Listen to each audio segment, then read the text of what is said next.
Tell me what your life was like before you died.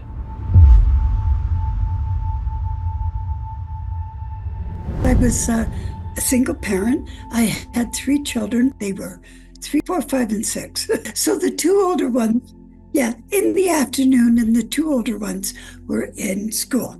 And the youngest one was down for the afternoon nap. And that was significant because my kids were very active. And so the fact that it was always, I had 3 experiences on completely different days. I had no idea they were coming, or I would have noticed.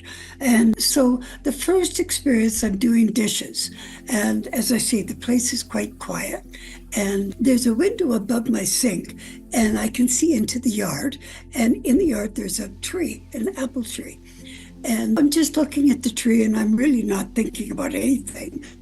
And all of a sudden, I became the tree. And it was like my consciousness was taken over. And I literally became that tree. And the tree was me. There was no separation at all. And I was every kind of life form that I could think of. I was the bird in the tree. I was in bug that the bird was going to eat. I was everything. And fish and other kinds of animals, everything I thought of, I was it. And that was the end of the experience. It was like maybe 30 seconds long. And then the next experience was a few days later. And this time I'm wiping fingerprints off the hall wall. And I'm just looking at the wall. And again, I'm not thinking of anything. And the place is quiet. And all of a sudden, I'm seeing an atom with the electrons going around.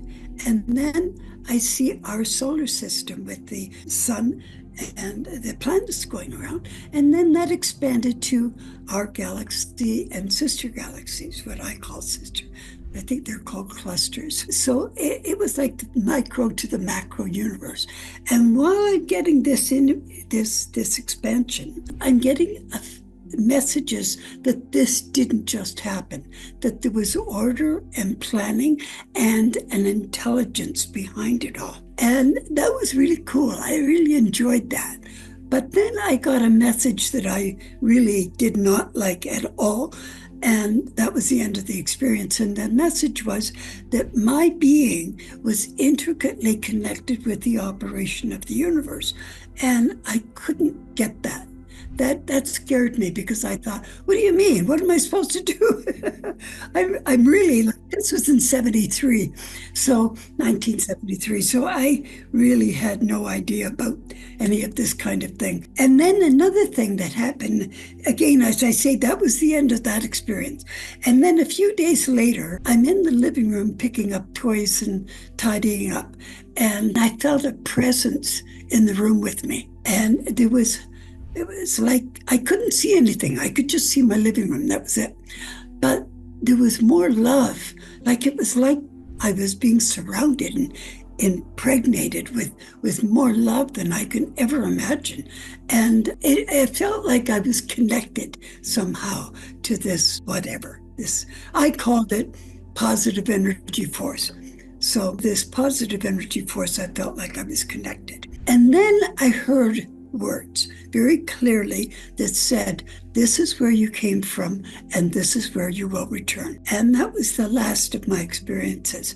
But that one taught me that not to be so frightened of death, because this was such a beautiful experience. It was during my experience. I started researching when I was 16, and this was when I was mid-30s. And before that, when I was so frightened of death, that was what the whole thing was about.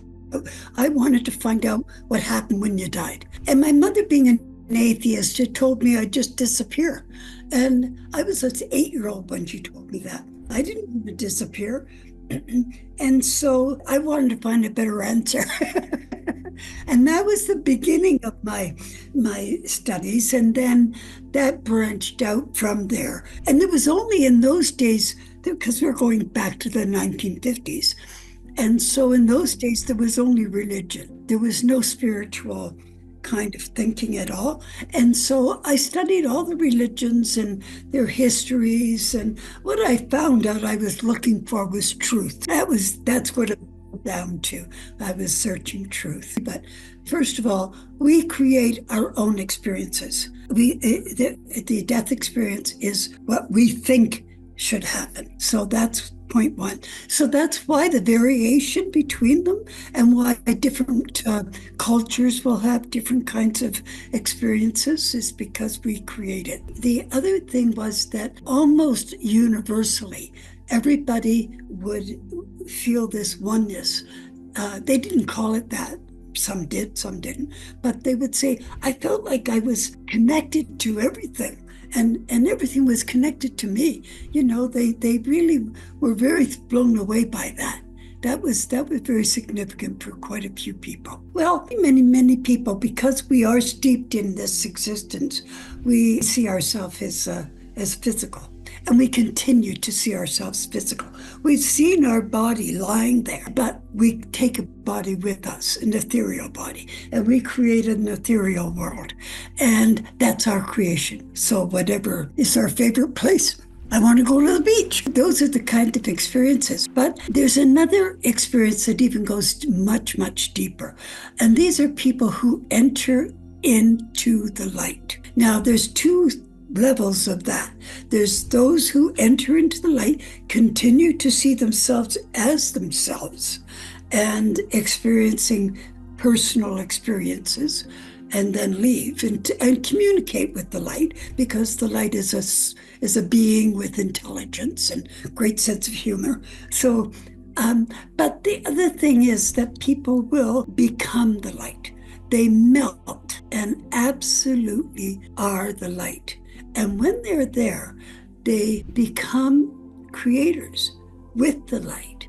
And they can go back to the beginning of the beginning of the beginning. And there is no real beginning, but back to the beginning of our universe and watch how it created and how it all evolved and gain vast amounts of information. And sometimes they bring that information back, and sometimes they don't, unfortunately. But anyway, but the point is that they lose that concept of self and become the light.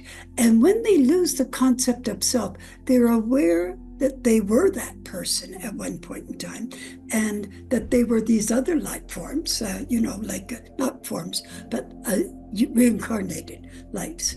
And so they remember all of those, but they're just learning experiences. It doesn't have any major significance. And so I really think that is the most significant death experience of all, is when they melt, become the light. One of the things that's asked of the light is which religion is the best one or the right one or the whatever. And repeatedly people are told whatever religion fits for that person there isn't one. So if it brings the person close to source and closer to God, then reincarnation, go back to being source. And here's how I explain it. If we could just imagine being this incredible intelligence, and I don't even know how to say it, but just this entity that's amazing. And it's all alone in nothingness, with just blackness around, no sounds, no sight, nothing. And if that were the case, creation would happen in a second, in a nanosecond, because the entity would not know that it was, or even if it did know it was, it wouldn't know anything about itself. So creation is to give back to source. That's what creation's for, and that's what we are. We are giving back the life that we live gives back to source. And so that's the most important. Some people see it in detail, some people just the highlights, and how we affect other people and and that's the main point, is it doesn't matter about our wealth or, how famous we are or any of that. It's how we affected the world and other people. And so that is the significance. But the life review, there is no judgment, kind of, because we judge ourselves, but we take the consequences of our actions by reliving the experience we provide for others. Before we come into this life experience, our souls, the soul that says, okay, I'm going to be a person, chooses a task that they want to accomplish in this life. And then with that task, they choose all the elements within their life that will help them to guide them towards that task. And so they will choose significant people. Not everybody they ever meet, but the main people that are going to be in their lives that will guide them, or that the interaction will be significant to guide them in the right direction. Then there's the events in our lives, whether, and not every event, but the major events. And that will help us to lead us in certain directions. And then there's the ourselves. We choose everything about ourselves, the color, the nationality, the country, every single thing that is going to be significant. It would be our baby toenail if it was significant to guiding us. However, there is a caveat on that, because sometimes we don't get to do whatever it is that we came here to do for various reasons, because not everything is meant to be. And I don't like this statement of everything is meant to be, because it's not. Some things are meant to be, but some things that are meant to be don't happen. The person that we are going to be interacting with leaves this world before we get to that. Or some accident happens and changes things. Or we just goof off and say, I don't want that. And we're just going to be, And so everything isn't written in stone. And because there is no time at the spirit level, it doesn't matter how long it takes us. We can have 5 lives if we want to accomplish our task. The point is that we are going to accomplish that task, whether it's 5 or whether it's 1, it doesn't matter. And some people will ask, take me to another planet where there's life, in this universe, and they will be taken there. Okay, here you are.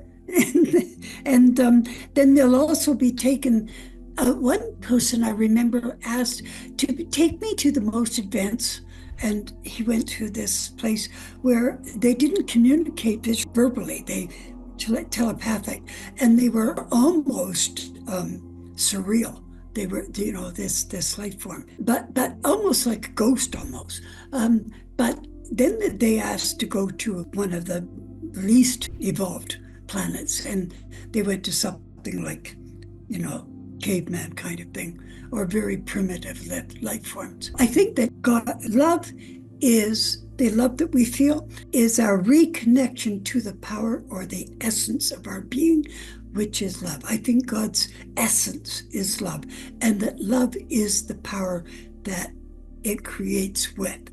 So that would be one thing, but also consciousness. So I see God as a positive creative force. I don't see God as a person or a being or any of it. As a matter of fact, to be honest, I don't even think there's a light. I think people see light because we need something to relate to. But I think in reality, source or the positive energy doesn't have anything. It's just being, intelligence. Love is the essence of our being. Love is the essence of who we are. We are created in love, and we are love. And so my motto at the bottom of when I send things out is to be the love that we are, because that's our reality. Ultimate purpose of giving back to source, to being, to helping source to be, to experience and know itself.